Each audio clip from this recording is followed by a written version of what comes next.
Hello, my name is Will Evans and I work with Key Consulting Group. I'm a specialist in renewable energy systems and development, and I've put together this presentation to propose a combination of renewable energy systems that will allow you to live a net zero lifestyle. This presentation also contains the site and home build information that my team has put together to complete this project. The numbers in the table above should look familiar to you. These numbers were created by my colleague in an energy evaluation of your current lifestyle. These are the numbers that we will offset with my proposed renewable energy systems. Since the goal is to be net zero, the renewable systems that I am proposing will have the capacity to handle your most energy intensive month, which is February.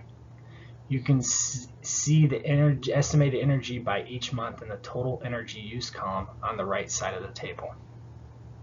Some items to keep in mind. In this proposal, we have transitioned your home gas consumption into kilowatt hours, since your home will no longer have natural gas. You'll have an electric heat pump instead of your previous gas furnace. Also, your transportation evaluation was converted to match your assumed usage with your new electric vehicle. It is great that you upgraded your internal combustion engine vehicle to an electric vehicle. We'll be able to cover that energy consumption with ease. Slide 3 shows the lot that we are proposing for your new construction home. This lot is located in the mountains in Avery County, North Carolina, and covers over 20 acres. Within the lot, there's a 1,300-foot vibrant stream with a large elevation drop across the property. The property also boasts 7 farming acres that have been used in the past for crops. This site was really chosen for its flexibility on renewable systems. The stream and the farming space will allow you to be flexible in your new renewable lifestyle. The bottom of this slide contains a flow chart for the stream located on the property. You can see that the minimum flow is 1,346 gallons per minute, which is moving. And also, the stream is consistent every season of the year. The table on slide 4 shows the estimated performance for the 5 kilowatt photovoltaic system that you will bring to this project. This system is a great accent to the project. The center column on the table shows the amount of energy that it will provide each month. In May, it is estimated to produce 702 kilowatt hours, which is the highest performance month for the year. The 5 kilowatt photovoltaic system that you're bringing to the project is a great system. But the main renewable energy system that I'm proposing for your net zero lifestyle is a micro hydro system for the stream that runs through your property. The top of this slide contains a generic system diagram, and I've added details in the description below the image. Item number 1 is the intake, and we're going to have an open-ended pipe with slanted screen and settling container.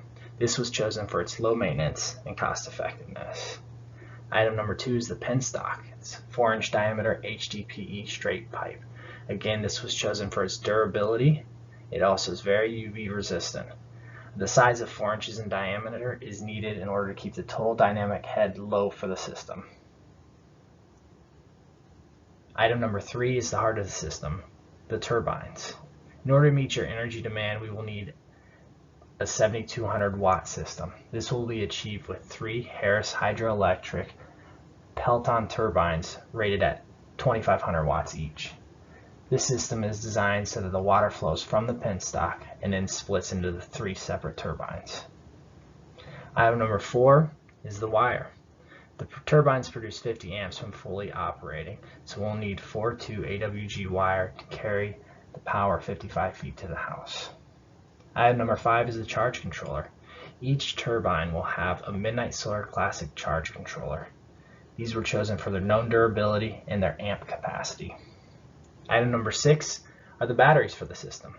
Each turbine will also feed into a battery bank containing 4 Concord Sun Extender AGM batteries. We need a minimum of 4 batteries in each bank in order to match the 48 volts being produced by the turbines. And finally, number 7 is the inverter. The 3 battery banks will then feed into 2 Midnight Solar inverters.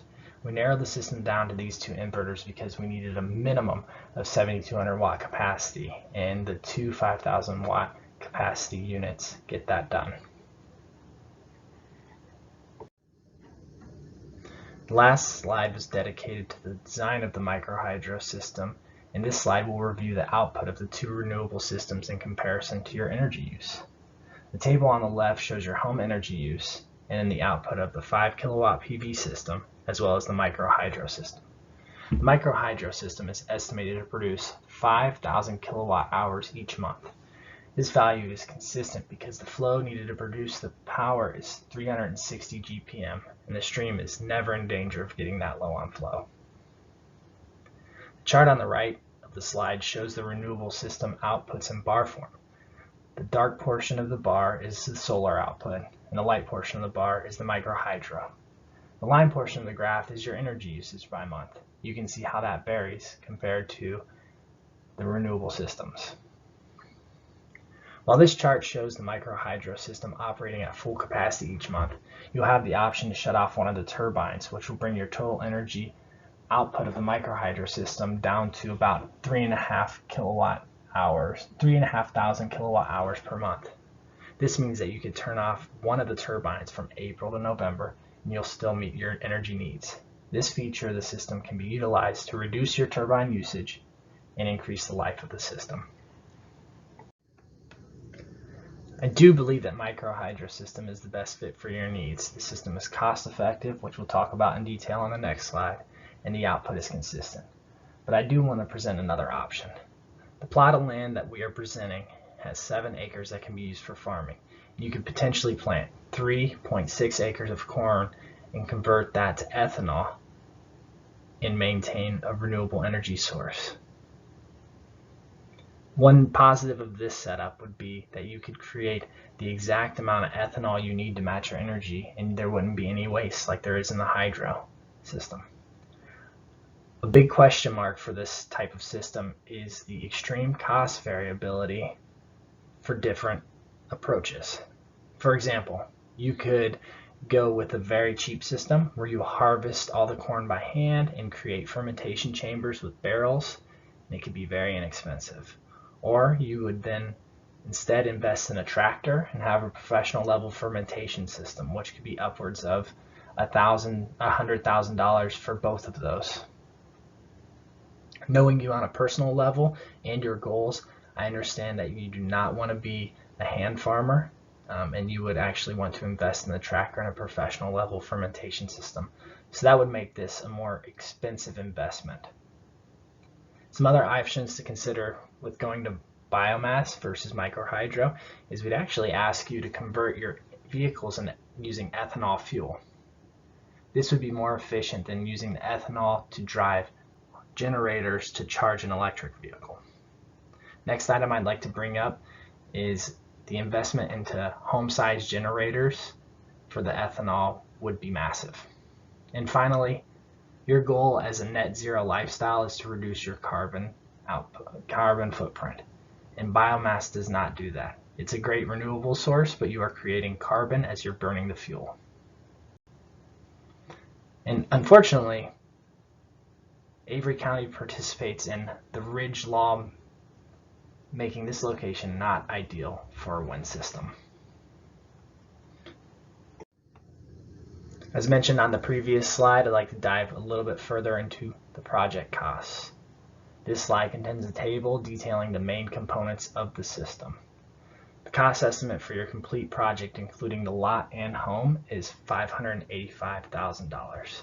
I won't spend any time talking on the new lot or the new construction home, but I thought it was important to communicate those in this project estimate. Overall, for the microhydro system, the cost is $15,000. The highest cost component for the system are the 3 Harris turbines. They're over $2,000 a piece. And the final slide that I have for you today, driving discussion, is our financial evaluation. We have a table on the top of the slide and a graph showing the numbers from that table. So within the table, we have the energy offset by the microhydro, which is estimated at 30,000 kilowatt hours per year. The rate for electricity is actually under 8 cents per kilowatt hour, and this comes from the Mountain Electric Cooperative, which, if you were not using a renewable energy source in this property, you would actually be buying your electricity from them. They have great rates, actually. Overall, the total cost that you could estimate for your home if you did not have a renewable energy system would be $3,200. With the micro hydro system cost being $15,000, the payback looks to be just about 5 years. Now, the return on investment chart that I have on the bottom of the slide shows you starting at that $15,000 investment and then the rise year over year of not paying your electricity bill. In years 5, 10, and 15, you'll need to replace the battery systems, which is $1,775. In year 10, you'll also need to replace the charge controller and inverter, which are $2,025 and $600 respectively. So with this system comes some system maintenance and replacement of components. But the reality is, this graph is just a snapshot of the system life. Many of these components could last 25 years, but I found that the 15-year span within this graph provides a great image of how good of an investment this will be from a financial perspective. So I hope you enjoyed the content. Thank you for your time, and I look forward to working with you on the system in the future.